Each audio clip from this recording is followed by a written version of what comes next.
Ladies and gentlemen, welcome to Cebu, the Queen City of the South.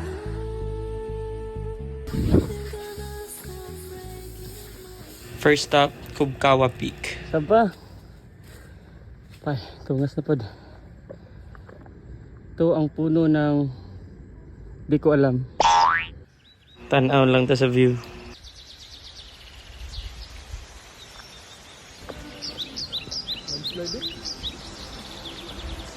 See that?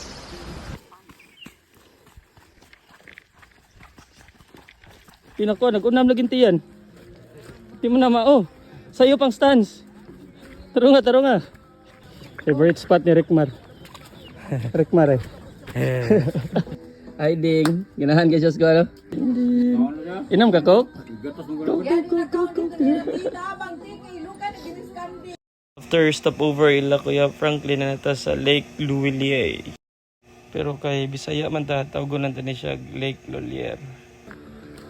We're heading to a new trail.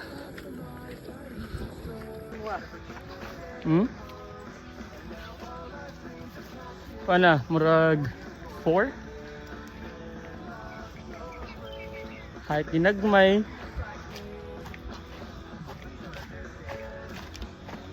So far, so good.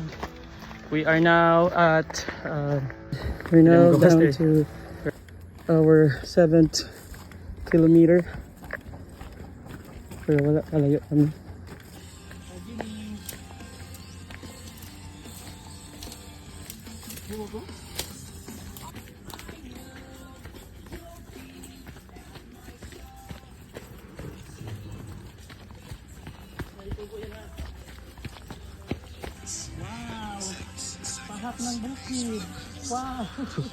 Pahak ng bukid.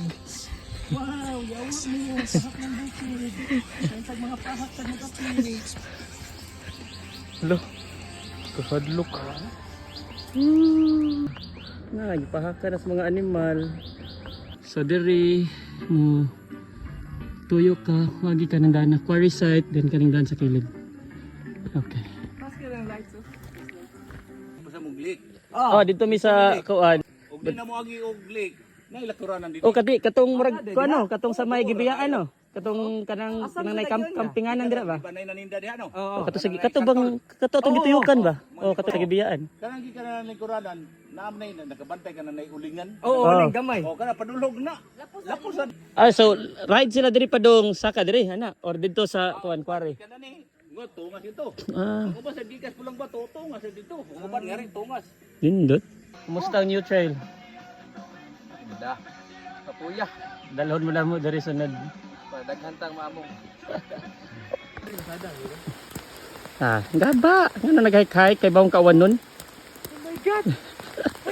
Nga, ito nga na sa animals. Okay. So, ang lesson for today is Don't go anywhere. giuwan.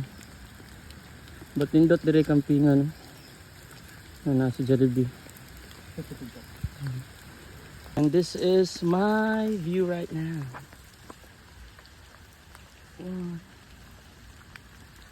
Ayos no? Pero giuwan.